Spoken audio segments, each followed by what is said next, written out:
Hello, everyone. Today we will be talking about NFL free agency over this past week, and we also have an NBA prediction tonight between the Golden State Warriors and the Los Angeles Lakers. So stay with me.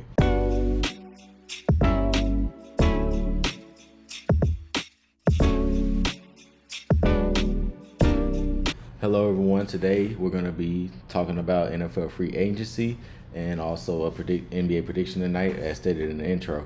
So I want to start by going to the Falcons. The Falcons recently signed a great quarterback in Kirk Cousins. I feel like he can still be a great quarterback in the league. He signed for a 4-year, $180 million contract. When you consider what type of signing this is a great signing because Atlanta over the past few years have had quarterback problems. And when you think about Kyle Pitts, Drake London, and Darnell Mooney, who they recently signed onto the Falcons, Kirk Cousins can have the kind of season that he had a couple years ago with the Vikings, where he took them to the playoffs and they made a great playoff run. With this offense and this system, he can also give the ball to Bijan Robinson at times to take the weight off of him because Bijan Robinson is also growing to be one of the best running backs in the league. So the Kirk Cousins signing is definitely a great signing for the Atlanta Falcons, and I feel like this season will be the season where that could be introduced to the world. I feel like they can go for a record like 12-5 or an 11-6 if they can. So moving on to the next topic, this is probably one of the biggest signings that I've seen in free agency. We have Derrick Henry to the Baltimore Ravens. Now the Ravens needed a running back. They got a running back, and also this improves the running game for the Ravens. Not only you have Lamar Jackson running the ball, you also have a force with Derrick Henry in the backfield. Now, I'm kind of disappointed in this signing only because he could have been pursued by the Cowboys, but as stated by Derrick Henry, the Cowboys never really expressed interest in him. We'll talk about the Cowboys later in this podcast, but the Ravens, this is probably one of the best signs they have. I feel like this season might be the season that they go to the Super Bowl. I wouldn't be surprised if they do because Derrick Henry, as we all know, is a great running back. Although he had one of the most underwhelming seasons this past year, he can also get into flow with the Ravens because you got Lamar, you got receivers now. You also have a passing game along with your offense, and they can also take some weight off of Derrick Henry. And you have other running backs that could get in there as like a rotation as well. So great signing by the Ravens, and I feel like they're gonna pick up right where they left off. Saquon to the Eagles is the next one I want to talk about. This is similar to the Ravens. This gives the Eagles a new running game, and Saquon has been a force in the league no matter how much backlash he get. But sometimes not really playing because sometimes he was injured.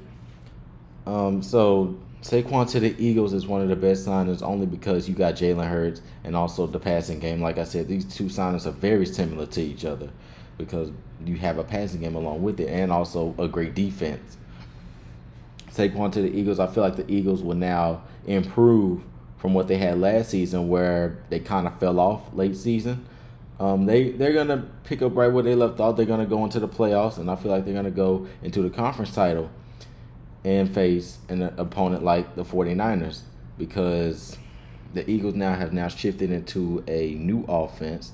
They can now rely on a running back more, like Saquon, in comparison to DeAndre Swift. I'm not hating on DeAndre Swift. DeAndre Swift is a great running back. I believe he went to the Bears this past free agency, but Saquon Barkley is just much, much more different than DeAndre Swift. The next signing I want to talk about is just a signing that I talked about last week. I kind of predicted this, and I'm kind of happy I got it right. This is Russell Wilson going to the Pittsburgh Steelers. I said it before in the last podcast that Russell Wilson is going to have weapons like George Pickens. He's going to have weapons like Deontay Johnson if he's still there, I believe. And he's also going to have a young defense, a young solid defense, and a great coach in Mike Tomlin who never had a losing season since he started as head coach. This is the perfect team for Russ when this team is young. They need a veteran that can teach them like Russ. And Russ, I feel like he still has that leadership that he had when he was in Seattle with the Seahawks. So that leadership can carry on into Pittsburgh, and I feel like the Pittsburgh Steelers will be a team to watch out for during the 2024 season. Now, we're still on this topic of free agency.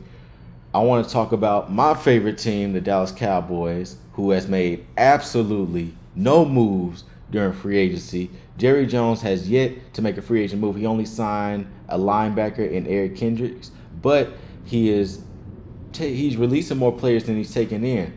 We released Michael Gallup. We released Tony Pollard. We released Tyron Smith, and these are all people that I named that will be getting signed or have gotten signed by other teams. And those teams seem like perfect fits for him. Tyron Smith went to the Jets. Tony Pollard went to the Titans. Those are teams that really needed those guys, and I feel like we could have kept those guys if we just had better front office management and better people to just do business with. The Cowboys, I feel like the organization itself doesn't know how to win, doesn't want to win.